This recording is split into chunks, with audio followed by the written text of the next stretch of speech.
बरसात के बाद यहाँ कटान शुरू हो जाता है और हर साल हजारों एकड़ जमीन कटान की भेंट चढ़ जाता है।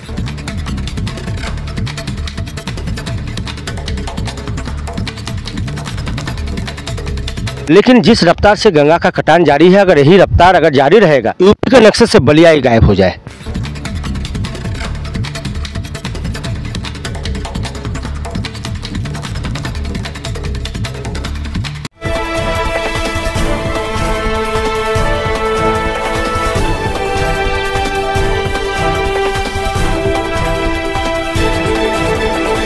हम विधायक, सांसद, प्रदेश में मुख्यमंत्री, देश के प्रधानमंत्री इसलिए चुनते हैं ताकि जो भी हमारे क्षेत्र की समस्या हो उससे हमको निजात मिले।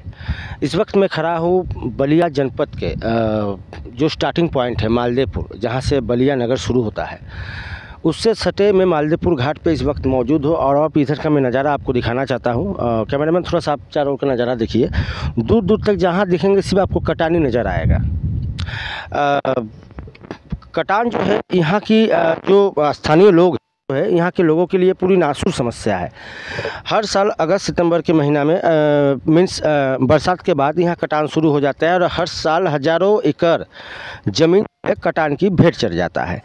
इस वक्त आप देख सकते हैं ये जो है पूरी आप कटान हो गया है। हमें लगता है कि अभी तो फरवरी का महीना है और मैं इस जगह पे एक बार फिर आऊँगा और पता भी नहीं कि मैं आ पाऊँगा कि नहीं, क्योंकि पता चलेगा तब तक कटान की भेंट चढ़ जाएगा तो फिर मुझे आगे जाके वीडियो बनाना पड़ेगा।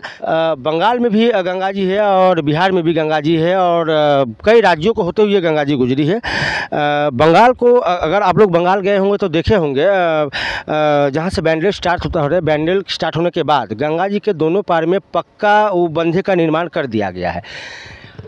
बाढ़ आना ये तो एक प्राकृतिक आपदा है, हो सकता है, जिसको रोकना हमारे जिला प्रशासन की, सरकार की बस की बात नहीं है। उस समय बाढ़ आएगी, सिर्फ हम लोग उससे निपटने के लिए जो भी सहायता है वो कर सकते हैं, जो प्रशासनिक सहायता है, प्रशासन जो सहायता है वो उपलब्ध करा सकते हैं। लेकिन कटान रोकना जो है मुमकिन है। मुमकिन इसलिए है जो हम अब तक हमको लग रहा है कि जब से कटान शुरू हुआ है, कभी आप ये नज़ारा जो देख रहे हैं दूर दूर तक ये वहाँ तक गंगा जी हुआ था, लेकिन हर साल काटते काटते आज जो गंगा जी है यहाँ तक पहुँचाया है। और सबसे बड़ी बात मैं जो कहना चाहूँगा कि कटान जो है यहाँ के लोगों के लिए एक नासूर समस्या है। हर साल कटान की भेंट हजारों एकड़ ज़मीन चढ़ जाती है, लेकिन उसके बाद भी प्रशासन, जिलाधिकारी, तमाम विधायक, सांसद आते भी है, लेकिन इसका कुछ ठोस जो होती है ना कि एक व्यवस्था होती है, एक ठोस व्यवस्था होती है, वो नहीं करते हैं। वो कर सकते, वो लोग क्या करते हैं कि जब कटान शुरू होता है तो जियो बैग विधि, तो बोल्डर फेंकना, यही सब करते हैं। आप यहाँ से वहाँ तक देख सकते हैं कहीं भी पक्का ठोकर का निर्माण नहीं किया गया है। और अभी तो मैं इस वक्त यहाँ पे खड़ा हूँ और पता भी नहीं कि अगली बार जब मैं अगस्त या सितंबर महीने में आऊँगा यहाँ पे खड़ा पाऊँगा कि नहीं, क्योंकि जिस रफ्तार से गंगा जी की कटान जारी है और हमको लग रहा है कि अगस्त सितंबर में जब कटान का महीना होता है बरसात के बाद, तब ये जो कटान जो है हमको लग रहा है पूरा यहाँ तक चला जाएगा। और सबसे बड़ी बात है, अगर रफ्तार यही जारी रहा और प्रशासन कोई ठोस व्यवस्था नहीं उठाए तो हो सकता है कि ये कटान एक दिन जो बलिया के जो मेन शहर है उस शहर को भी अपनी चपेट में ले ले। तो मैं प्रशासन, जिला प्रशासन और सरकार से यही गुजारिश करूंगा कि बाढ़ को रोक पाना जिस दिन चाह देंगे उस दिन आप रोक लेंगे। आप लोग हजारों करोड़ रुपए का जो टेंडर हर साल निकालते हैं बोल्डर के नाम पर, ठोकर के नाम पर, कुछ करना नहीं है। हम गंगा जी के दोनों तरफ, एक उस साइड और इस साइड, पक्का बंधे का निर्माण कर देंगे। इससे पता चलेगा कि बाढ़ भले आएगी लेकिन कटान नहीं होगा और जो हमारे किसान भाई है उनकी ज़मीन भी बच जाएगी। और सबसे बड़ी बात है, ये जिम्मेदारी सरकार की है, ये जिम्मेदारी जिला प्रशासन की है, क्योंकि ये बलिया जो है कोई इंडस्ट्रियल एरिया नहीं है। यहाँ की लगभग 70% आबादी खेती बाड़ी कृषि पर डिपेंड है। लेकिन जिस रफ्तार से गंगा का कटान जारी है, अगर यही रफ्तार अगर जारी रहेगा आगे भी, तो हमको लग रहा है कि खेती बाड़ी के लिए कोई ज़मीन ही नहीं बचेगी और बलिया भी पूरी तरह से, हो सकता है, भगवान ना करे ऐसा हो सकता है कि आने वाले दिनों में यूपी के नक्शे से बलिया ही गायब हो जाए। चाचा जी, आप यहीं रहते हैं, क्या नाम है इस गांव का? हाईबाजपुर।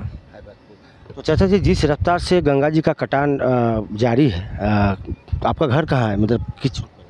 हाँ। तो आपको क्या लग रहा है, अगर प्रशासन जो है, अगर कोई मुकम्मल व्यवस्था अगर नहीं कराया, ठोकर वोकर वगैरह का निर्माण नहीं कराया, तो क्या लग रहा है कि आने वाले दिनों में गंगा जी का कटान कहाँ तक है? झाड़ चियल तो अब तक आप लोगों के द्वारा कोई शासन प्रशासन से मांग की गई है? बनाई रहा पाया चुर जा रहा। उसके बाद हाँ से कुछ नहीं? ना अच्छा, तो आप लोग को तो जब बरसात का सीजन आता है और ख़ास करके अगस्त और सितंबर के महीने में जब कटान शुरू होता है, उस समय तो डर बना रहता है आपको? हाँ हाँ हाँ। अब तक चाचा जी मैं ये जानना चाहूँगा कि गंगा जी की कटान की भेंट आपकी कितने एकड़ खेत चढ़ चुकी है? अरे अब जाना जी हो बा हो भाई बारिंदा हो पर जर जाओ रहा। तो इस जो खेत था आपका सब गंगा जी की भेंट चढ़ गया है। तो जैसे कि आप सुन रहे हैं बलिया है और यहाँ कोई इंडस्ट्रियल एरिया नहीं है, कोई कंपनी नहीं है, लोग यहाँ शुद्ध रूप से खेती बाड़ी पर ही डिपेंड रहते हैं। लेकिन इस तरह उनका खेत अगर गंगा जी की भेंट चढ़ जाएगा तो वो तो बेरोजगार होंगे ही, और जो पूर्वज की ज़मीन जो उनके लिए बना के या छोड़ के गए हैं वो भी सारा गंगा में समा जाएंगे।